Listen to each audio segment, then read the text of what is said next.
Olá, alunos do Colégio Odécio Luque. Vamos continuando com a nossa sequência de aulas relacionada ao Teorema de Pitágoras, então.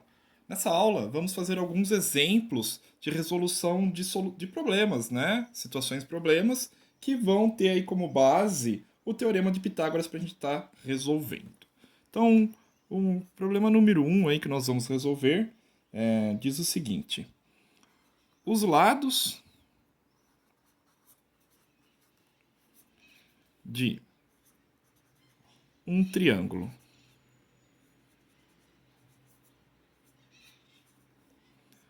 ABC medem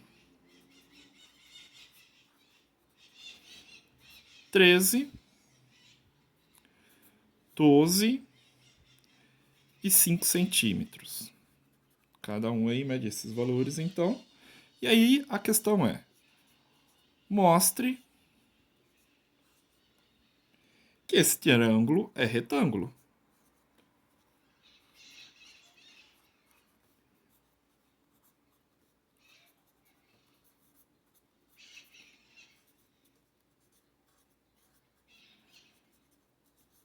E para fazer isso, gente, nós não precisamos estar aí construindo o triângulo e verificando se ele tem um ângulo que corresponde a 90 graus. A gente pode simplesmente aplicar a fórmula de Bhaskara, né? Que vai dizer o quê? Que x ao quadrado, que vai ser a nossa hipotenusa, vai ser igual a ao quadrado, que representa um dos catetos, mais b ao quadrado, que representa um outro cateto. Ah, mas qual é o valor da hipotenusa? Qual é o valor dos catetos aí, né? Como a gente descobre isso? Não é difícil, tá, pessoal? Por quê? A hipotenusa sempre vai ser o lado que o nosso ângulo lá de 90 graus vai estar olhando. Então a hipotenusa sempre vai ser o de maior valor, ou seja, a hipotenusa vai ser 13 aí. E aí, tanto faz você escolher 12,5 como A ou como B, porque depois na somatória não vai fazer diferença pra gente, tá? Então só a hipotenusa que a gente tem que escolher como sendo o maior valor ali, senão a gente não vai conseguir finalizar isso. Então, substituindo os valores, a gente vai ter que 13 ao quadrado vai ser igual a 12 ao quadrado mais 5 ao quadrado, ok? Aí 13 ao quadrado, que é o valor da hipotenusa, vai ser 169.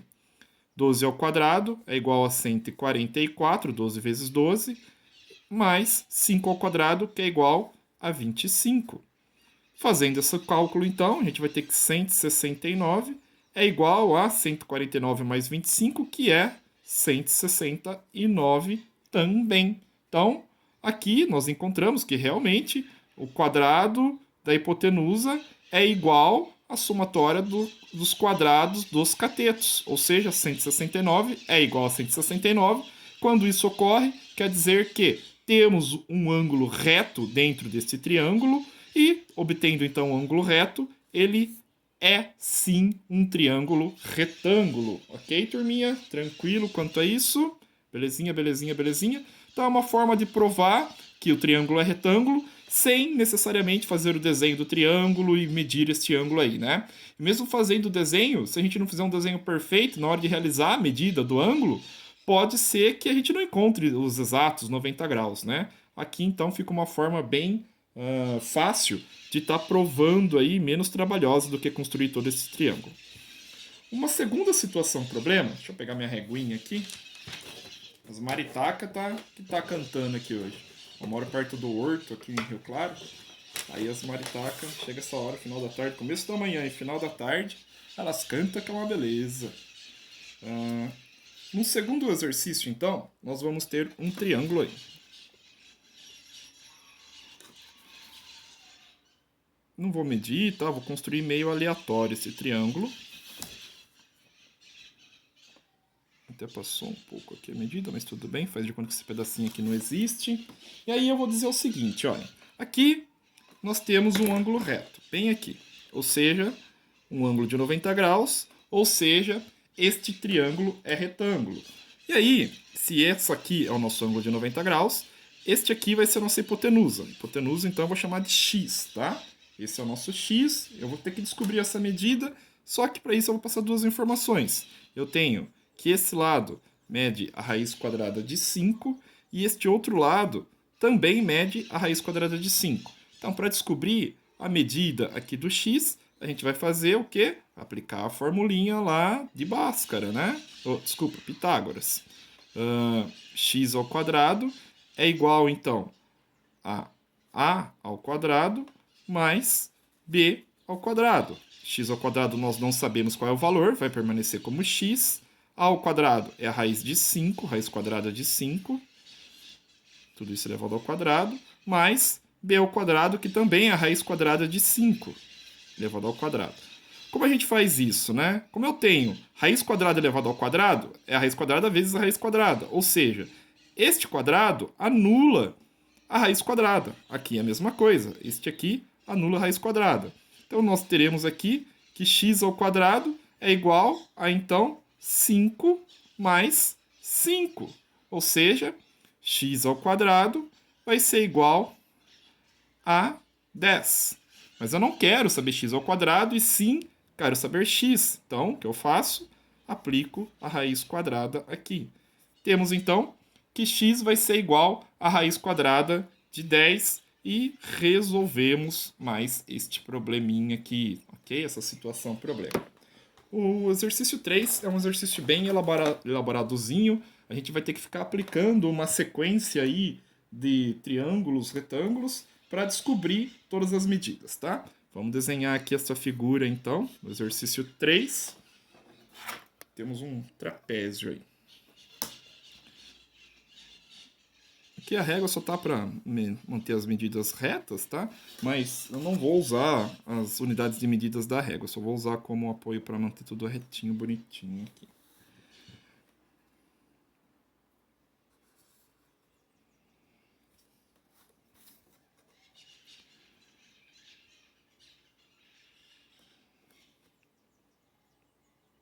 Enquanto eu vou desenhando, vocês escutam as maritacas cantando, os passarinhos, né? Temos aqui um trapézio. E dentro desse trapézio, nós temos um triângulo.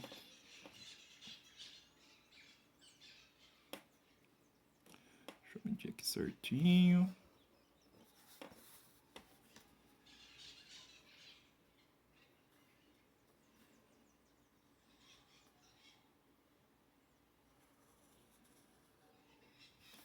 Ok? Então temos um triângulo dentro do trapézio. O triângulo saiu um pouquinho aqui fora, mas vamos ajeitar aqui. Pronto, deixa mais grossa aqui. Perfeitinho. E aí é interessante observar que nós temos aqui, ó, um ângulo de 90 graus. Aqui não parece, mas também temos um ângulo de 90 graus. E neste outro canto também temos um ângulo de 90 graus. Ok? Então, se a gente olhar assim de certa forma, nós teremos 3 triângulos formados aqui. Este é o primeiro triângulo aqui, que eu estou destacando levemente de vermelho aqui, o lápis que estava mais próximo.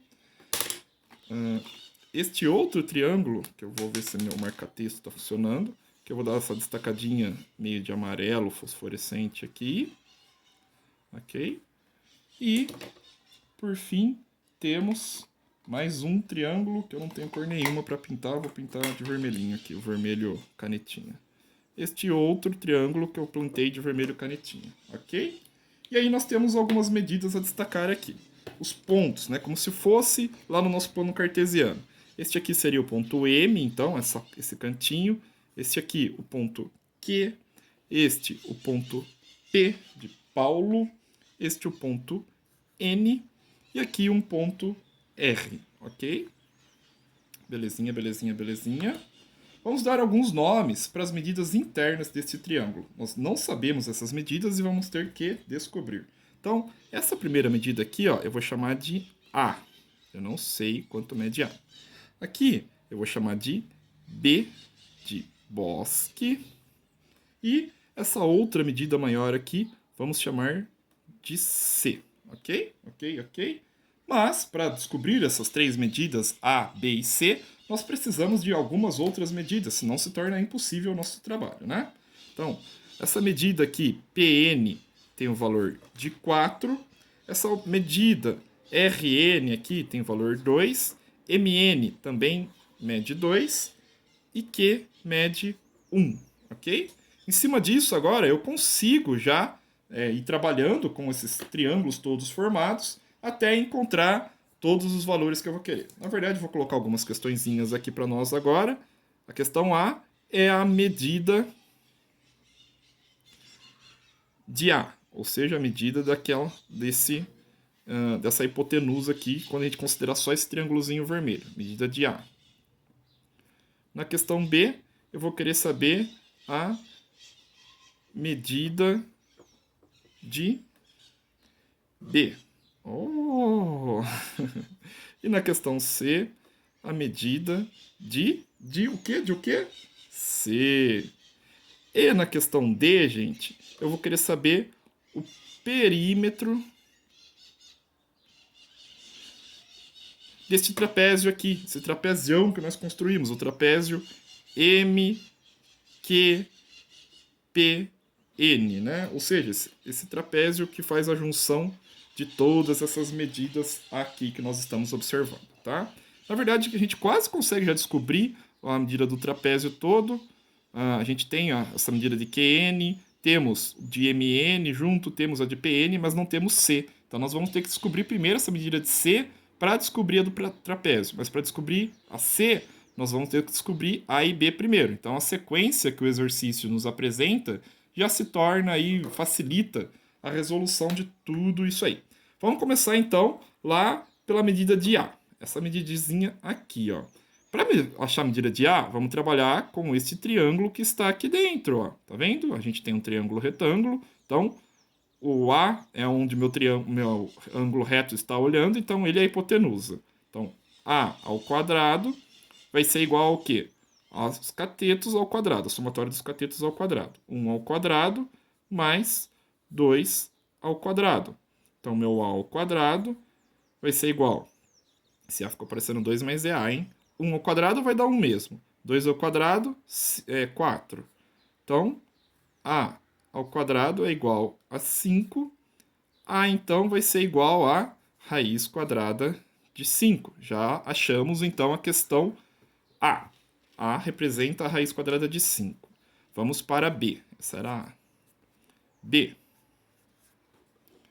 Como é que fica B? Para achar o B agora, ó, eu vou trabalhar com este outro triângulo que eu tinha destacado de vermelho lápis aqui, tá? Então, de novo, ó, o ângulo reto está aqui. B vai ser a minha hipotenusa neste caso. Então, B ao quadrado vai ser igual aos catetos ao quadrado, somatória dos catetos ao quadrado.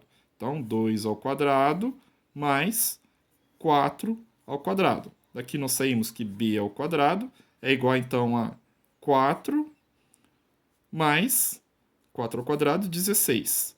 B ao quadrado é igual a 20. B, então, vai ser igual a raiz quadrada de 20. Tranquilo? Isso aqui dá para simplificar, mas vamos deixar por enquanto dessa forma. Raiz quadrada de 20, tá? Dá para a gente decompor esse número e tirar isso da raiz. Ele não tem raiz exata, mas nós conseguimos decompor ele e achar uma raiz aproximada aí. Vamos para C agora, C de cebola. A medida do C. Agora que nós já temos o A, que vale a raiz quadrada de 5, e o B, que vale a raiz quadrada de 20, nós conseguimos encontrar o C. Ó. Olha o ângulo o reto onde está olhando, lá para C. Então, C é a nossa hipotenusa. Então, C ao quadrado vai ser igual a A, que vale quanto? Raiz quadrada de 5. Então, é 5, raiz quadrada de 5 elevado ao quadrado, mais B, que vale quanto? Raiz quadrada de 20, também elevado ao quadrado. Aí, semelhante àquela questão anterior, este quadrado anula a raiz, este quadrado anula essa raiz. Então, a gente acha que C ao quadrado vai ser igual a 5 mais 20. Então, C ao quadrado é igual a 25. Perfeito? Então, C vai ser igual a raiz quadrada de 25. Encontramos, então, que C vale 5. Ok? Então, agora a gente já encontrou todas as medidas que nós necessitávamos. C vale 5, A é a raiz quadrada de 5 e B é a raiz quadrada de 20. Agora, na questão D, ele pede para nós encontrarmos o perímetro, tá? Vou colocar uma separação aqui. Na questão D, então, é o perímetro. Como vai ser o perímetro? Vai ser a somatória de todos os lados aqui que formam esse trapézio. Então, eu vou precisar somar QP, a medida QP ali, né? Mais PN, mais. Aqui tem uma divisãozinha, né? NR e RM, mas eu posso chamar tudo isso aqui de NM, tá? Mais NM, mais MQ ou QM, acaba tanto fazendo, né? MQ. Então, quanto vale QP? Vale 5. Nós encontramos esse valor ali utilizando o teorema de Pitágoras. Quanto vale PN? 4. Quanto vale MN? Aqui seria 2, 2, 2 mais 2, 4 também. E QM ou MQ vale 1, ok? Então é só fazer essa somatória. 5 mais 4, 9, com mais 4, 13, com mais 1, 14, e encontramos o perímetro aí, ok? Então percebam como o Teorema de Pitágoras nos ajuda a resolver vários problemas e facilita um pouco a nossa vida. Eu vou deixar para vocês, turma, uma listinha aí com muitos exercícios relacionados ao Teorema de Pitágoras para vocês estarem fazendo aí ao longo dessa semana, essas 2 semanas.